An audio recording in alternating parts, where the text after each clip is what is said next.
உன்னை நினைச்சு அழறதா இல்ல கோபப்படுறதானே எனக்கு தெரியல. அந்த அருணை தூக்கி போட்டு வாடி நான் தலைப்பாட அடிச்சுக்கிட்டேன். என் பேச்ச நீ கேட்கவே இல்ல. உனக்கும் எனக்கும் எதுவுமே இல்ல, என்னை விட்டு விலகி போயிடுன்னு அவரே சொல்லிட்டார்ல.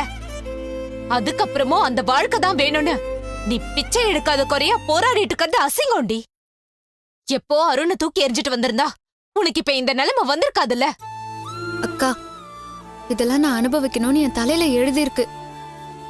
இதை யாராலையும் மாத்த முடியாது. அதை பத்தி புலம்பியும் எதுவுமே ஆக போறது இல்லக்கா. இந்த கேஸ்ல இருந்து நம்ம எப்படி வெளியே வரதுன்னு தான் நம்ம இப்ப யோசிக்கணும். விதி மேல பழி போடாதடி. ஏற்கனவே பிரச்சனைக்கு நடுவுல தான் நீ வாழ்ந்துட்டு இருக்க. அதெல்லாம் போதாதுன்னு இந்த கஷ்டத்தை நீயா தேடி போய் இழுத்துட்டு வந்திருக்க. அந்த அருண் குடிச்சு சீரஞ்ச உனக்கு என்னடி? அவர் உன்னை கண்டுக்கிறாரா?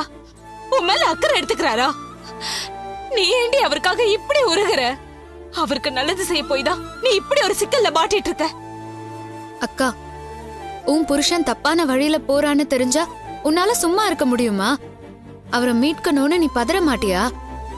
அதுக்காக உன்னால முடிஞ்சதை செய்யணும்னு துடிக்க மாட்டியா? அதத்தானக்கா நானும் செஞ்சேன். அருண் குடிக்கு அடிமையாகி அவரையே அழிச்சுப்பாரோன்னு எனக்கு பயமா இருந்துச்சு. இப்பதான் அவர் அந்த பழக்கத்தை ஆரம்பிச்சிருக்காரு. இந்த ஸ்டேஜ்லயே மருந்து கொடுத்து அந்த பழக்கத்தை மறக்க அடிச்சிடலான் தான் நான் அப்படி பண்ணேன். ஆனா அது இப்படி அருண் உயிருக்கே ஆபத்தா முடியும், என்ன இவ்ளோ பெரிய சிக்கல்ல மாட்டி விடும்னு நான் எதிர்பார்க்கவே இல்லக்கா. தேவையில்லாத வேலை செஞ்சா இப்படி தாண்டி மாட்டிப்ப. உன்னை மதிக்காத ஆளுக்காக நீ எதுக்கு கொலைப்பழிய சுமக்கணும்? எதுக்கு இப்படி வந்து லாக்அப்ல கஷ்டப்படணும்? எப்ப அவர் வேண்டான்னு நீ முடிவெடுக்கிறியோ அப்பதாண்டி உன் வாழ்க்கை விளங்கும். அது என்னைக்குமே நடக்காதுக்கா. அருண் வேண்டான்னு எந்த காலத்திலயும் என்னால நினைக்கவே முடியாது. உன் புருஷனை பத்தி நான் என்ன சொன்னாலும் உன்னால ஏத்துக்க முடியல. அவரு நல்லவருங்கிற நம்பிக்கையில தானே நீ அவரோட வாழ்ந்துட்டு இருக்க. அதே மாதிரி அருணும் நானும் சேர்ந்துருவோங்கிற நம்பிக்கையில தான்க்கா நான் போராடிட்டு இருக்கேன். நீ செய்யறது சரின்னா நான் செய்யறதும் சரிதான்க்கா. இப்படி எதையாவது பேசி என் வாய் அடைச்சிருவேன். ஆனா அருணோட சேர்ந்துருவேன் நம்பிக்கையே பேசுறியே, அது நடக்கவே நடக்காதுரி. அவங்க வீட்டு ஆளுங்கெல்லாம் அதை நடக்கவே விட மாட்டாங்க.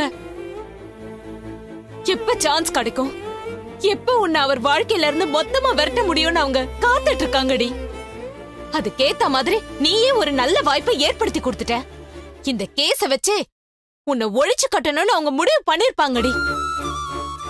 வேற ஏதாவது பிரச்சனைனா கூட அவங்க வீட்டுக்கு போய் பேசலாம், பக்குவமா பேசி அவங்க முடிவையாவது மாத்த பாக்கலாம். ஆனா அருணை கொல்ல பார்த்தான்னு உன் மேல கொலைப்பழிய போட்டிருக்காங்கடி. உன்னை பத்தி நல்லா தெரிஞ்சும் வேணும்னு உன்னை மாட்டி விடதான் இப்படி கம்ப்ளைண்ட் பண்ணிருக்காங்க. உன்னை அழிக்கணும்னு நினைச்சிட்டு இருக்கவங்க கூட என்னால சண்டை போட முடியும். அவங்க கிட்ட போய் எப்படி சமாதானமா பேசி கேஸ வாபஸ் வாங்க வைக்கிறதுன்னு புரியல.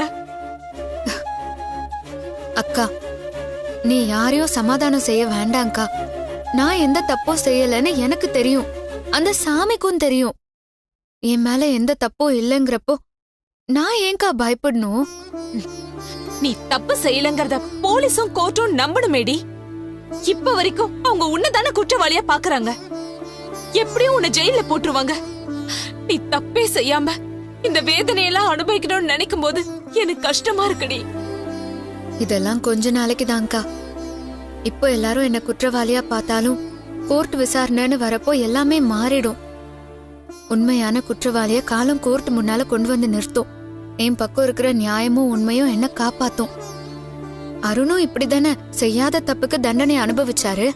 ஆனா கடைசியில உண்மையை நிரூபிச்சு அவரு வெளியே வரலையா? அதே மாதிரி நிரபராதை நிரூபிச்சு நான் வெளியே வந்துருவேன்க்கா. நீ தைரியமா இரு. ஏய், அப்ப அருணுக்காக போராட நீ இருந்தடி. அவர் மேல இருந்த நம்பிக்கையில அவரை காப்பாத்தணும்னு அவ்வளவு கஷ்டப்பட்ட. இப்ப உனக்காக அவர் போராடிதானே ஆகணும். அது அவர் செய்ய வேண்டாம். இத நீ செஞ்சிருக்க மாட்டேன்னு முதல்ல அவர் நம்புறாரா? இல்ல அவங்க வீட்டாளோட சேர்ந்துட்டு அவரும் உன்னை சந்தேகப்படுறாரா? இல்லக்கா, அருண் முழுசா என்ன நம்புறாரு. அப்படின்னா போலீஸ் கிட்ட வந்து பேச வேண்டியது தானே. எனக்கு நடந்த விஷயத்துக்கும் ரஞ்சிதாவுக்கும் எந்த சம்பந்தமும் இல்லைன்னு சொல்லி உன்னை வெளியே கொண்டு வர வேண்டியது தானடி. நீ சொன்ன மாதிரியே அருண் வந்து பேசினாருக்கா.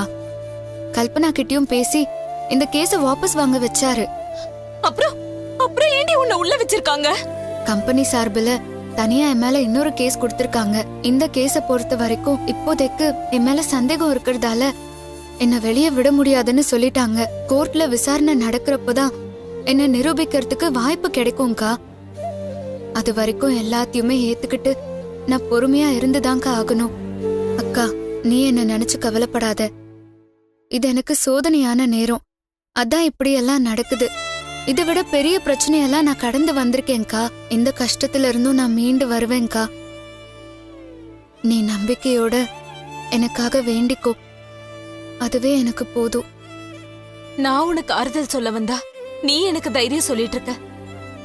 ரொம்ப நாளைக்கு உன்னை வாட்டி வதைக்காம சீக்கிரமே நீ இத கடந்து வரணும். இப்ப என்னோட ஒரே வேண்டுதல் அதுதாண்டி. நம்ம குலசாமி தான் உனக்கு துணையா இருந்து உன்னை மீட்டு கொண்டு வரணும்.